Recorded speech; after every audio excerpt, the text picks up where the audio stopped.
All right, so um, we've got this stack of articles, right, all about the deep state. Yeah. And wow, talk about a rabbit hole, huh? We're dealing with shadowy networks, talk of coups, fingers pointed at, well, folks like even Donald Trump. It's quite a range of perspectives we're dealing with here for sure. Right. It's like, are we talking history or Hollywood here? I mean, where do we even begin? Well, I think the first thing that jumps out is just how many different ways people are using this term, right? Yeah. Deep state. Like, what does that even mean? Yeah.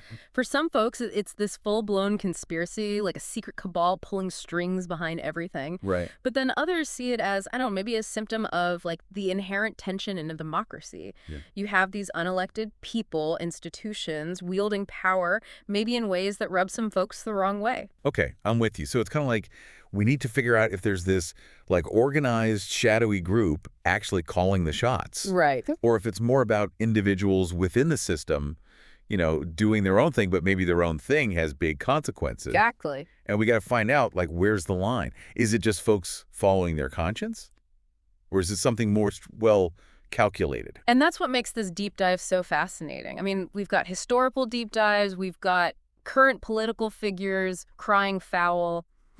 There's a lot to unpack. Okay, well, speaking of history, this shadowproof article is a doozy. They're claiming, get this Five Eyes Alliance. You familiar with that? Oh, yeah, the intelligence agreement between the U.S., U.K., Canada, Australia, and New Zealand. Right, so they're saying that this alliance actually orchestrated the downfall of not one, but two prime ministers back in the 70s.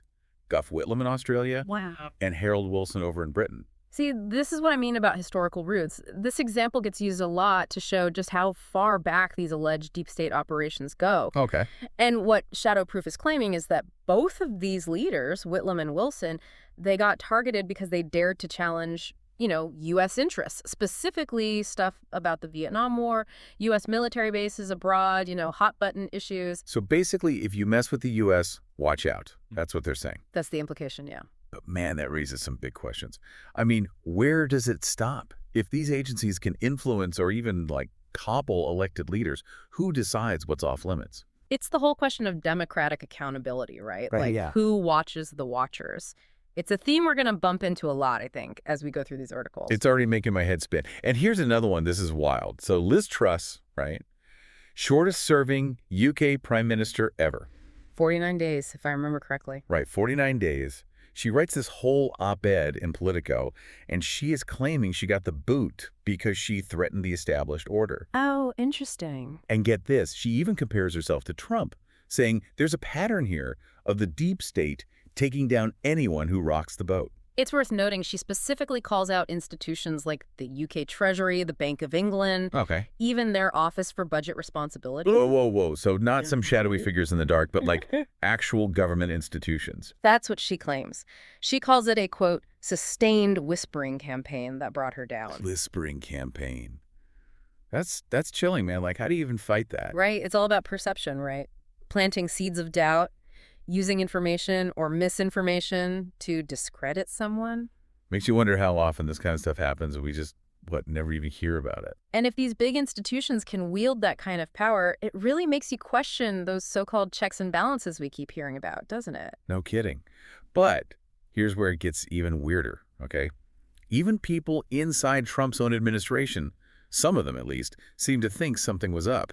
We've got this quote from Sean Spicer, remember him? Trump's press secretary, yeah. Right. And it's in this Talking Points memo piece. He says, and I quote, "There's no question that people within the government were working against Trump's agenda. No question." And Spicer's take on this is interesting. He basically says it's all those Obama folks still hanging around in government, right? So he's framing it like it's ideological.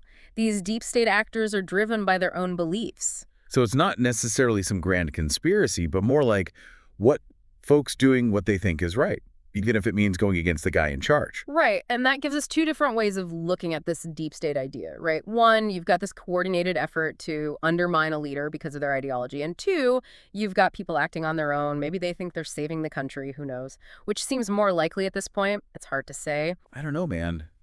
On the one hand, yeah, you could see how people might feel like they have to do something if they think the leader's going off the rails. But then on the other hand, like, who are they to decide? Right, and where does dissent end and sabotage begin? It's a blurry line. Super blurry. And it gets even more complicated when you factor in what Millie Weaver's laying down in her thread on, what is it, Thread Reader? Yeah, slide reader. Right. So she goes all in, claims to have evidence of secret meetings, leaked documents, all pointing to this coordinated campaign by, get this, far-left government employees to take down Trump from the inside. Okay, now that's a bold claim. Right. And she's talking about leaking info on purpose, stalling things, even like possibly talking about strikes. If even half of that is true, that's incredibly serious stuff. I mean, that's not just disagreeing with policy, that's actively trying to sabotage a sitting president. And it kind of makes your head spin because, like, if these accusations are true, it means the people who are supposed to be upholding the system, they're the ones trying to break it. It really makes you question the whole idea of public service, doesn't it? Like, what happens when the people in those positions are driven by something other than, serving the public good? We have checks and balances for a reason. Yeah, but, I mean, what good are those checks and balances if the person in charge just ignores them, Or worse, what if they find ways to just go around them? It's enough to keep you up at night. No kidding. And it's not just, concerns from the left about power grabs and stuff.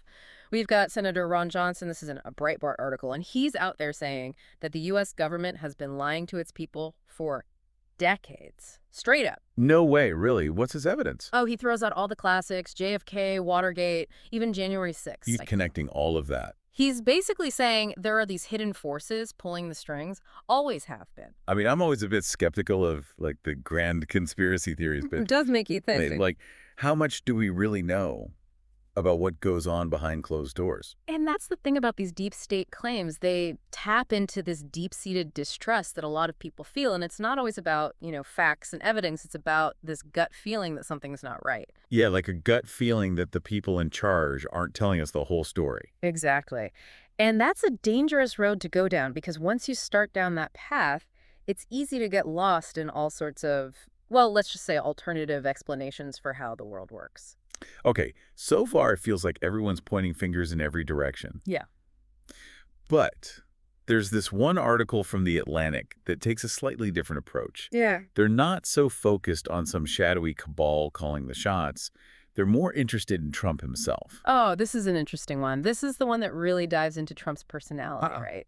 Right. They talk about, how Trump has always been suspicious of the intelligence community, even way before he became president. Like inherently distrustful of those institutions. Exactly. And they kind of suggest that by being so distrustful, by always suspecting the worst, he might have actually created the very resistance he's fighting against. So not a deep state pulling strings from the shadows, but more like, a self-fulfilling prophecy. Trump's paranoia kind of like willed it into existence. It's an interesting way of looking at it for sure, because if their analysis is accurate, then it's not so much about a coordinated attack, but more like, I don't know, a natural consequence of Trump's own actions. Like, did he create his own worst enemy, right? I mean, that's kind of what this article seems to be hinting at. Right. It's almost like a chicken or the egg situation. Yeah. Like, are we trying to figure out if there's this organized deep state out there? Or are we just seeing the fallout of, like, the normal tension that happens in a democracy? The people in power versus the people who serve them. It's a tough one to unravel, for sure. And it's a good reminder that, we can't just take these claims at face value. Right. We got to be skeptical, look for solid evidence, and, try to check our own biases at the door. Yeah, easy to get caught up in the weeds and, like, only see what we want to see. Exactly. And I think that's what I love about these deep dives. It's not about blindly believing or dismissing these crazy theories. Right. It's about really, like, sinking our teeth into them, looking at all sides, and maybe, just maybe, coming away with a more, nuanced understanding of this whole mess. No, absolutely. It's about, like, asking the right questions even if there aren't easy answers. Right. Exactly. And it makes me think, like, even if we put aside the whole deep state debate for a second, yeah, are there, like, bigger systemic issues at play here? Stuff like lack of transparency, accountability, oversight. You mean like problems with the system itself that might be contributing to these kinds of claims, even if there's not some evil mastermind pulling the strings? Right, exactly. It makes me think back to that thread by Millie Weaver, the one where she talks about those supposed Feds for Democracy meetings. Yeah, the ones where they were allegedly planning how to undermine Trump. Right. And look, I don't know if those meetings happened exactly how she describes them, Right. but the very idea of like government employees using their positions to influence policy outside of, the proper channels, that's troubling no matter how you slice it. Oh, yeah. No, totally. It's like, I get that everyone has a right to their own beliefs. But if you're using your government job to push a personal agenda, especially if it means working against a democratically elected leader, that seems like, I don't know, that crosses a line, right? Big time. It really undermines the whole idea of like public trust in a neutral civil service. Like we need those institutions to be impartial, Yeah.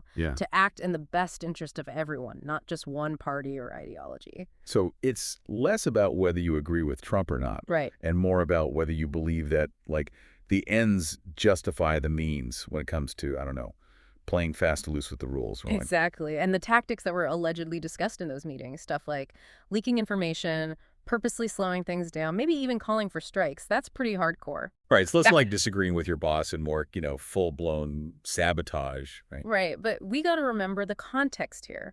We're talking about a very, how should I put it, a very heated election and an administration that had spent years, attacking those very institutions. Yeah, Trump wasn't exactly known for, like, being nice to the intelligence community, right? Right. So while the alleged actions might seem, pretty extreme on their face, understanding the context is key to understanding the motivations and, well, the potential fallout of those actions. Okay, that's fair.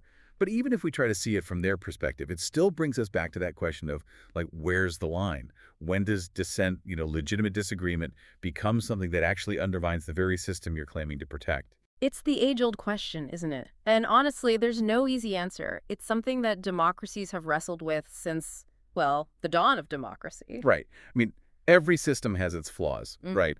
And figuring out how to balance individual rights with the greater good, that's always going to be a work in progress. absolutely. But I will say this. The more transparent things are, the more accountable our leaders are, the less likely it is that these sorts of, well, let's call them gray areas are going to pop up. Right, because if everything's out in the open, it's harder to, get away with shady stuff. Exactly. Sunlight is the best disinfectant, as they say. And it makes it harder for people to, like, fill in the blanks with their own suspicions, right? Right, because when you don't have the facts, it's easy for those conspiracy theories and, well, let's be honest, just plain old bad information to fill the void. And that takes us right back to Senator Johnson and his claims about the government lying to its citizens. Oh, right. The JFK, Watergate, January 6th trifecta. I mean, he's basically saying that's all proof of, what, some kind of deep state cover-up? Essentially, yeah. He's tapping into that deep vein of distrust that runs through a lot of American political thought. This idea that the government can't be trusted, that they're always hiding something. And it's not like there haven't been, examples throughout history that might make people feel that way. Right, exactly. I mean, think about the Pentagon Papers, Watergate, even more recent stuff like Snowden and the NSA surveillance programs. Right, like, there's a reason why people are so quick to jump on the deep state bandwagon. There's a long history of government secrecy and misconduct to back it up. Exactly. And even if you don't buy into the whole deep state narrative, it's hard to deny that those events have eroded public trust in a big way. And when you combine that with, stuff that Millie Lever talks about in her thread, those alleged leaked documents, it just adds fuel to the fire, doesn't it? For sure. Whether those documents are real or not, the very idea that there are these secrets being kept, information being manipulated, decisions being made without our knowledge or consent, it's unnerving, to say the least. Yeah, it's like, who do you trust when you can't even trust the people who are supposed to be serving you, right? It creates a sense of powerlessness, right? Like you're just a pawn in their game and you're never going to know the whole story. And that's the kind of feeling that can make people desperate for answers, even if those answers are, well, kind of out there. Right. It's like when you feel like the system is rigged, you're more likely to embrace explanations that fall outside of that system.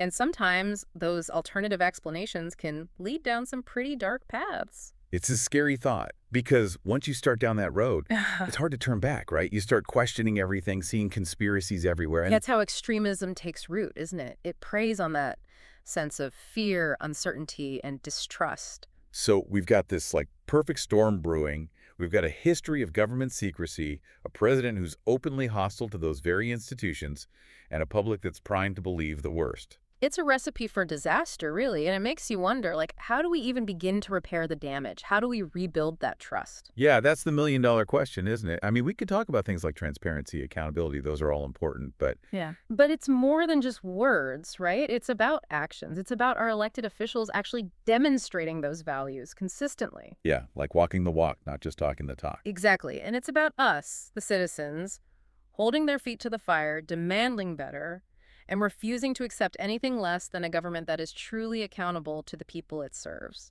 Right, like, we can't just sit back and hope for the best. We have to be active participants in this whole democracy thing. Absolutely. We have to stay informed, engage in the process, and never, ever take our rights and freedoms for granted. Mhm. Because the moment we do, that's the moment we risk losing them. And that brings us back to, the whole point of these deep dives. It's Right. about being willing to, like, question everything, think critically, and never stop searching for the truth. Even when that truth is uncomfortable or inconvenient. Exactly. Because the more we understand about how power works, the better equipped we'll be to, hold those in power accountable. And to recognize when we're being manipulated, misled, or taken advantage of. It's about empowering ourselves with knowledge and using that knowledge to make informed decisions.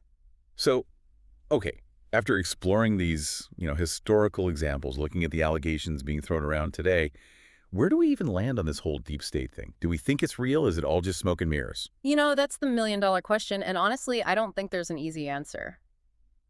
The nature of these allegations, right? We're talking about covert operations, hidden agendas, stuff that's inherently difficult to prove.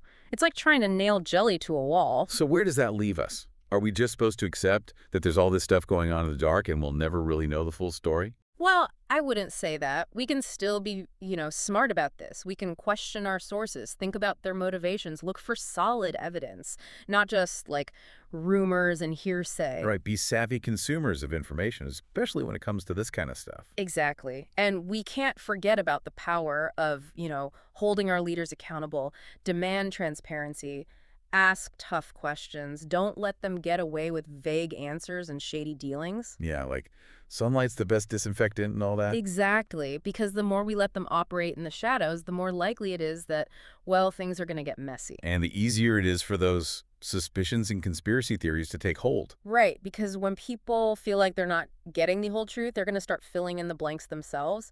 And that's when things can get, well, let's just say it's a slippery slope. So skepticism is key, but not just like blanket cynicism, right? Exactly. We got to be critical thinkers, but we also got to be open to, different perspectives. And maybe, just maybe, a little humility wouldn't hurt either. Yeah, like none of us have all the answers, right? Exactly. And admitting that is like the first step to actually learning something.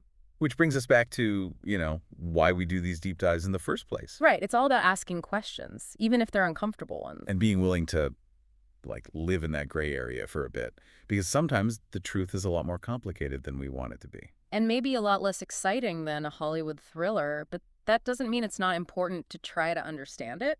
Well said. Well, I think we've given our listeners plenty to chew on today. Any final thought-provoking points to leave them with, something to ponder as they navigate this whole deep state maze? Well, we've covered a lot of ground, that's for sure. But if there's one thing I keep coming back to, it's this.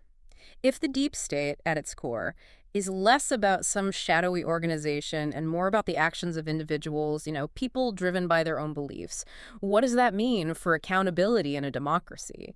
Can a system designed for transparency and representation really function if you've got all these folks working, maybe even unknowingly, against the very principles it's built on? And if so, how? Wow. Yeah, that's a question that'll keep me up at night. Thanks for taking this deep dive with me. It's been enlightening, to say the least. The pleasure was all mine. Until next time. Until next time.